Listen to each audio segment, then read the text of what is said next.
મેલડીમાંનો ચમત્કાર, રમેશની શ્રદ્ધાની જીત। એક ગામમાં રહેલો રમેશ ખૂબ જ મુશ્કેલીમાં હતો। ઘરમાં પૈસાની તંગી, કામ મળતું નહોતું અને દરેક દિવસ તેના માટે ભારે બની રહ્યો હતો। એક દિવસ તે ખૂબ નિરાશ થઈને ગામના મેલડીમાંના મંદિરે ગયો અને દિલથી પ્રાર્થના કરી, હે મેલડીમાં, હવે તો તું જ મદદ કરજે। હું તારા પર આખો વિશ્વાસ રાખું છું। એ રાત્રે કંઈક અજબ બન્યું। રમેશને સપનામાં એક દીપક જેવી પ્રકાશમય માતાજી દેખાઈ અને અવાજ આવ્યો, ભય ન રાખ, આવતીકાલે તારી પરીક્ષા પૂરી થશે।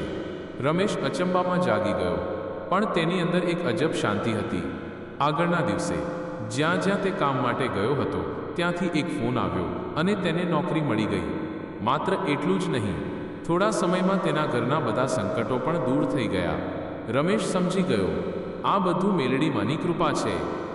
ત્યારથી તે રોજ મેલડીમાંને નમન કરે છે અને દરેકને કહે છે, સાચા દિલથી માંગશો તો મેલડીમાં જરૂર સાંભળે છે। જો તમને મેલડીમાં પર વિશ્વાસ છે તો જય મેલડીમાં કોમેન્ટમાં જરૂર લખજો અને વિડીયો લાઈક અને સબસ્ક્રાઇબ કરવાનું ભૂલતા નહીં।